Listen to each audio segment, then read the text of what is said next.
Three, two. Welcome. Still coming to you live from the Results Operations Center with my colleagues here. Very, very long day.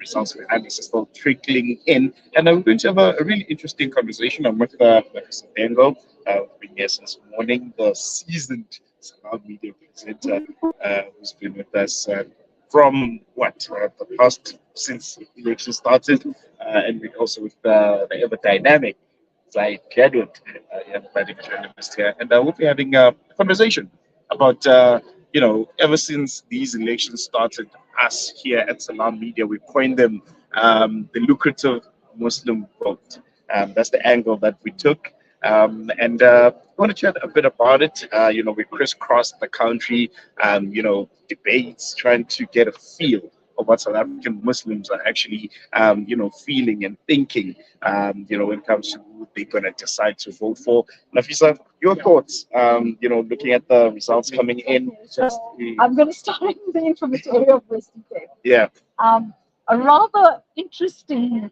set of figures coming out from there. I mean, we spoke about the lucrative Muslim vote. I was actually looking out, and I won't say from a biased point of view, but from a general point of view, to see how Muslim people would react to, of course, the issues that are happening around us, and from that, deciding on a vote.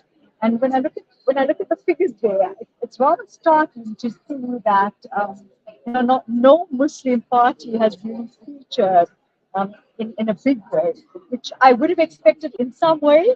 I don't know what's your take on that, but I just think that it's rather, should we say, surprising to see what figures are coming out from there, especially from one of the rich parties over there on that. I think it's still early days. Most of the votes have not yet been counted in the Western Cape. And I think most of the attention needs to be focused on Cape Town. That hasn't been touched yet. Voting is, the ballots have mostly been counted in the rural areas. And then when you turn to Cape Town itself, which is where the majority of the voters in the Western Cape itself live, that is when you probably might see a shift in the result. At the moment, the DA, they're standing at around 500,000 votes, and that equates to around 51% of the results that have come in so far. Yeah, and that's where I say it is because we're on 51% of that particular vote. Going forward, I'm hoping that something changes along the way where you see other parties coming in, and I would say, going around, especially if Delilah was going around getting that lucrative Muslim vote out of people. And there were so many different takes on it, but you're not seeing that actually taking place in action, whereas what people were saying there and what's happening right now on the boards over there is totally different content. I think Salilo and I discussed this earlier on. We said when you're looking at the media coverage in the build up to the election, you could have sworn the EFF was about to be the official opposition party by the way things were being covered. Yeah. And now you look, the MK party has overtaken them, at least from the preliminary results that we're seeing. Yes. Where the MK party is in the third place and the EFF is going fourth. Yeah, I think this has been an election of a lot of surprises. But again, touching a bit on the DA and the Western Cape Town, when we went for that lucrative Muslim vote debate out in Cape Town, there was a complete disdain. And I'm putting it mildly when I say disdain for the DA representative there. And now we're seeing the numbers coming in, other people saying maybe, Muslims not walking the talk, because there was a lot of confusion. I remember asking a few experts, this question of if, because we know that the issue of Palestine has been one that's, been head and shoulders above a lot in these elections. And when I asked a lot of experts, and maybe you guys can also weigh in on this one, about you are a pro-Palestine activist, you understand that there's an ongoing genocide currently in Palestine, in Gaza, and you have parties that say otherwise. Here's a scenario. The political party that states otherwise is maybe running your ward or they're running your municipality, and they're doing a pretty good job. They're sweeping the streets, the lights are on. You can get the mayor, councillor whenever you need to. But then the party stance on Palestine is different from what you hold. how are you voting in that regard? And I think that's a pickle a lot of Muslim people, have been facing in these elections because, shouting and speaking at a public platform is different to when you're alone. You're in that ballot, you think about your family, your kids, and like ultimately what the future holds I know, for and you. coming in there, I mean, a lot of times I ask the question, people and parties will obviously promise you something, but they're not saying how they're going to do it. And this is why I'm saying, if you look at this ballot tonight, look at the DX figure right now, what, how are they going to change things? Because if you look at genocide, the biggest factor right now throughout the world, it's not just in SA. And I would have expected people to bear that in mind besides everything else that's going on around us. Yes, as you say, it's the service delivery in the sense that, the streets of Cape Town looking good, the glamorous, and those kind of things have been seen to. But what is it that they're doing for every household and for the individuals themselves? So I wonder who's speaking those figures. It's really gets you thinking and wondering. And as you said, you took a look into the Muslim world. You would have expected the figures to be slightly different, but as we've seen it, there's a totally different scenario. What you Interestingly, there were a few who said that the DA is on decline, and Yeah. were expecting that the DA would only get around 16% in this election. But what we see, and again, I must stress this, it is still too early to take these figures and extrapolate them and say this is the big picture, because it's not. We're looking at just 35% of the ballots have been counted so far, so it's still very early to tell. As early as it might be, there's still projections. A lot of I mean, you spoke to the CSIR earlier, and they're projecting that the DA won't have that huge decline that we were In fact, it's above the 2019. it's above. So um, And that's the thing we're talking about. That's Yeah. what you ask yourself is what is the mind, what mindset has changed there? What has changed to make it different? Because looking at all the campaigns and everything else that has been done, you would expect otherwise. mm, mm. You guys are Muslims. You voted. What went into you marking that X? You don't have to tell me which party you voted for, but you can just tell me what advised your decision to vote for that party that you chose. So I'll let you in on a secret. Yeah. Well, it's not that big a secret. But the thing with Muslim people, guys, yappa, yappa, yappa, we love to talk. When we see people are posting stuff about something, we're very eager to go out there, put that out there. But when it actually comes down to it, and this is specifically when it comes to elections, we don't show up. There's a lot of people that I know in my family, in my extended family, in my community. They were very quick to tell me, don't vote for this party, don't vote for that party, vote for this one instead. I asked them, are you registered to vote? No. Nope. I've got nothing to show for that. And so when you think of it, when we talk about that Muslim vote, I'm not sure we really placed our fingers on something that is actually there. I'm not sure such a thing as a Muslim vote actually exists. We've had Al Jama'ah for so many years, and if Al Jama'ah was there to represent Muslim voters and Muslim voices, surely they would have garnered that vote, at least when it came to Palestine. And I think when they were voting there, Palestine might not really have been that high on their priorities as they made it. And I mean, if you look at the stance that they've taken on it, and really trying to go all out, how come most they're trying to garner more seats? How many seats do they have in parliament? Sort of stand and stature do they have This one, correct? from, Them one. from an Islamic ethos point of view? Because that's what they call it, is the Islamic ethos, bringing that principle in. Because when we look at this democracy, it's about how you fit into it and how you create a united democracy with that aspect of it. But I don't think that.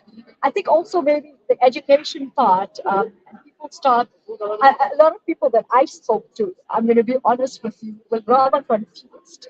Mm. Because as we said, it's what 13 years down the line, it's a very different version of an election, and I think that also just contributed to it because a lot of people said to me, "Should I go and vote? I'm so confused. I do not know who to vote for."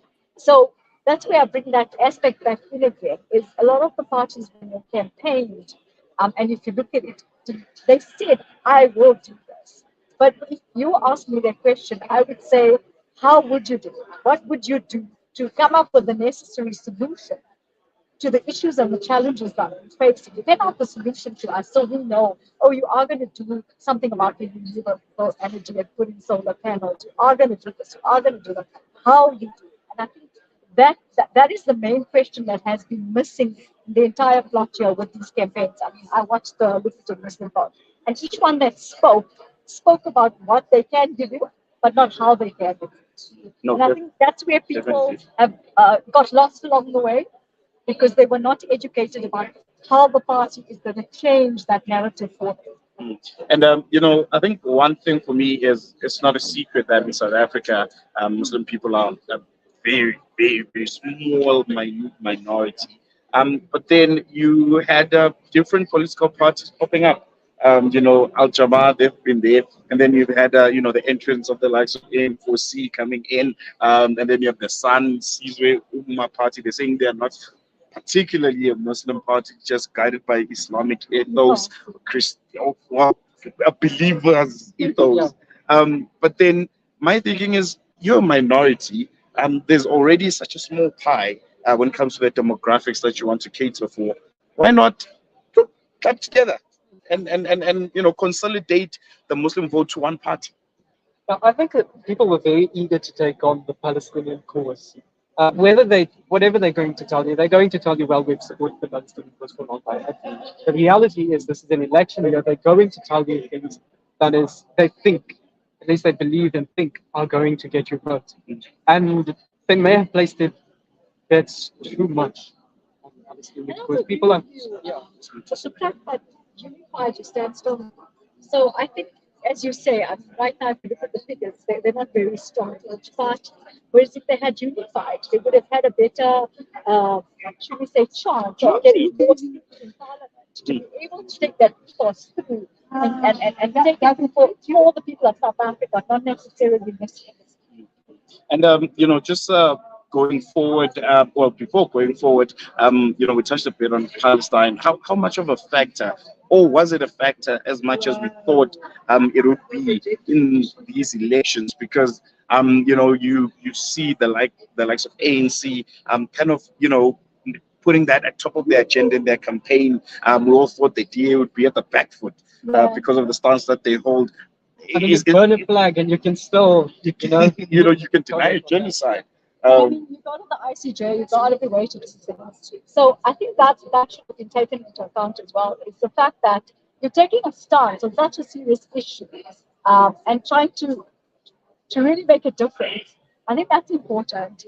But it's also not just that particular aspect of it. It's about what else can the party do for you. We know it's 30 years down in democracy, so it's not having to look at it only now. It's having to look at the issue from when it started to where it is and ask yourself what sort of pluses have come out of it. And I think a lot of us have this habit to always look at the negative side of things, but it's to ask yourself what sort of plus can come out of it. But I also want to put you in the shoes of someone who was in the queue at the polling station at Jakarta last night. The power was out. The lines were long. It was getting cold. Now, when you're in that situation and you know you live in a country,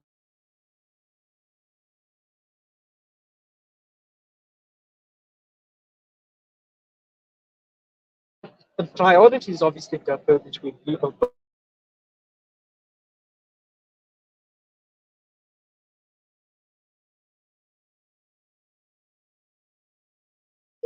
As well.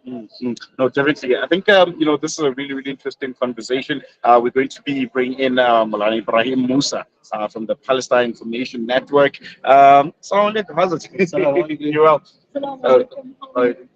We're having a very, very, interesting conversation here around what we've coined the lucrative Muslim vote.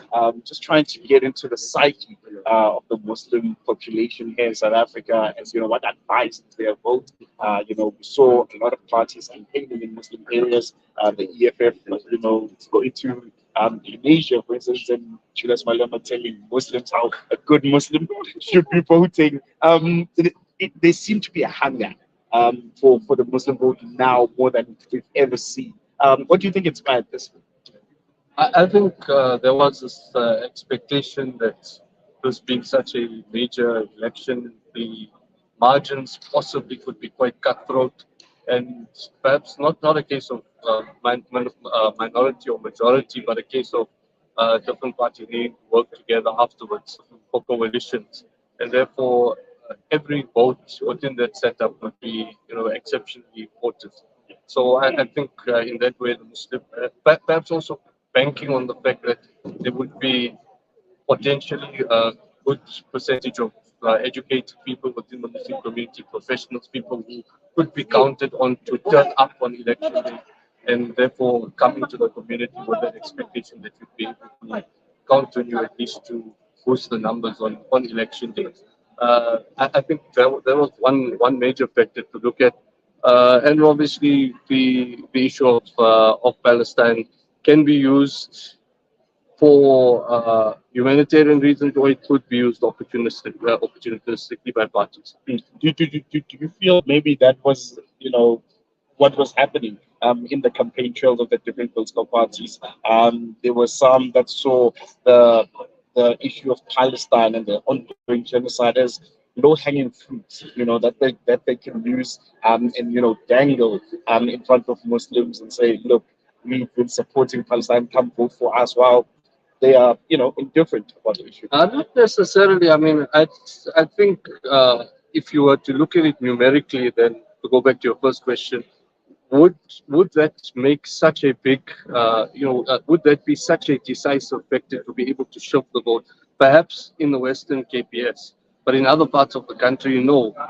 So, I mean, I just heard Nomvula Mokonyane speaking a bit earlier, and she was responding on air to a tweet that Tony Leon had put out, and Tony Leon was arguing that the ANC's pandering to the Muslim vote through Palestine, that was his positioning of it, didn't make any difference in the Western Cape.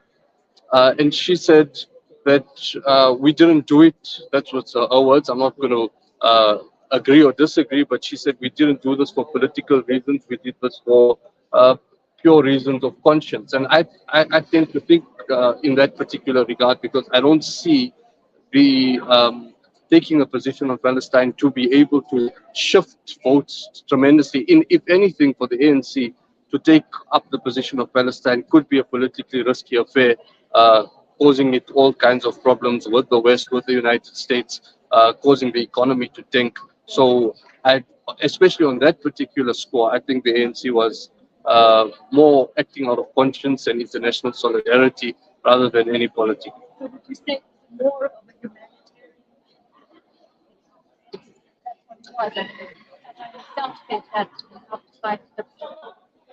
I think so, particularly with the ANC. But then that goes to the first question that you asked about all the other political parties. I don't think so much that it was about the ANC, but it was everybody just noticing how critical this election was, and everybody just looking for any opportunities that can be taken. What's your opinion on this conversation? You said there's two parties that have come about besides Oxfam. Do you think it would have been better to have unified, unified party, and then obviously garner more votes in order to get more seats in Parliament? Do you think that would have been a better approach to take? I think that's one of the big calls of the moment, or the concerns prior to the election and post the election. I've seen very clear messaging from some leadership in the Muslim community, who ulama and the like, people in business, people in politics who do have the courage to speak out, and their messaging was clear, and we saw it on people's statuses all throughout the election period, who not to vote for. And I thought that was quite clear, the messaging. But that's the other side of the coin is where it got murky. Because if you're telling a person not to vote for the DA, not to vote for Action SA, not to vote for the Patriotic Alliance, whoever else is in that particular bracket, the electorate on the other side, every person can take a totally different message out of that. Someone might come to the conclusion based on that, I'm not going to vote at all. Somebody's coming to the conclusion that we need to vote for the ANC. You effectively telling us to vote for the ANC. Some are saying vote for a Muslim party. So I think there was a clear weakness in the messaging or a clear weakness in leadership for somebody to clearly say what is the alternative. Now, to your question particularly, should there be a united Muslim vote? I think this is very much a pipe dream. It's a sincere cry of the heart that we can come united, but just as our politics are divided, it's a reflection of everything else, whether it's our scholarship, whether it's our organizations, whether it's our humanitarian work. So instead of just then piling all the blame on the politicians or those political parties, we have to look more at grassroots level. But then also, let's look at those political parties that have come up. Yes, there should have been some way of at least forming a coalition of those parties. But let's appreciate. I mean, if we look around the whole year, it's just mind-blowing the number of small parties who split from larger parties who thought they could do a better job, and we can all argue that they're pretty futile in what's occurring. And likewise, each of those Muslim parties has a particular background and a particular context, and sometimes perhaps we're setting the bar too high to expect all of them. I mean, you'd look at the Movement for Change. It came out of Mansour Sheikh Imam in Parliament. And you have the Al-Jama'ah having a Western Cape history there, and they're slowly broadening around the country. And you have other Muslim parties that are specific to specific community grievances in particular areas, and they never ever envisage themselves to play in the in the big terrain of national politics. So let's also appreciate where did they come from, and perhaps they just saw the opportunity, or they just and the period before the elections was particularly compressed, and not everybody is aligning with the discussions that are happening in different regions. Not everybody is actually aware of the existence of these political parties and their dynamics for them to actually form this grand coalition. So maybe it's even practical reasons why those didn't come together, but it should be a lesson going forward. Let's touch a bit around voter education, in the Muslim community. Do you think enough is being done? Whether in masjids or in madrasas, That's very sensitive. You're talking about the masjid. You don't do politics. Before the elections. No, you don't. I don't talk politics and vision, but I agree with you. I think from a general consensus, A general not consensus, just from yes. a Muslim perspective, but I think from a general consensus, in a lot more needs to be done. I mean, we went polling station to polling station yesterday, and firsthand we experienced the issues people were facing, not just because of the other challenges that they face, but the very fact is that there was not enough voter education to be done. So going forth, I think educating the citizen out there is very important, and also reaching out to the people in the rural areas is to make them understand why they need to vote. And for the parties, I don't know if you agree with me, Nana, but I said to my team earlier, I don't think they've campaigned in the sense where you'll say, I'm going to do this and I'm going to do this, but you're not penning out how you're going to pen out that solution. And I think that's important. The word is how. Everybody wants to know, yes, you are going to sort out the electricity issue, you are going to sort out the water shortages, but nobody from any of the parties has answered it by saying how they're going to do it. I think there's 2 points. So the first point regarding the voter education, well, that's now going to be a moot point because we've moved on.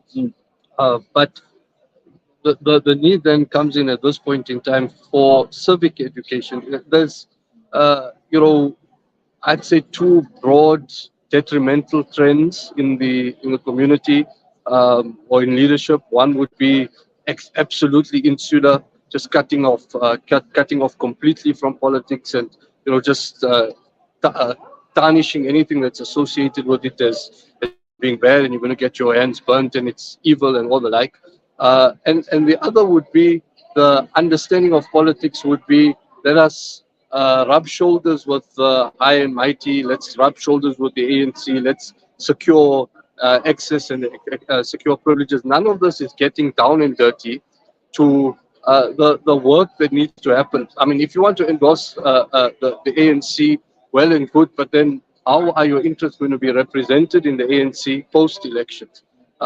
You don't have in the Muslim community people who are going to be your stalwarts in the in the ANC to to be a sounding board for your ideas going forward.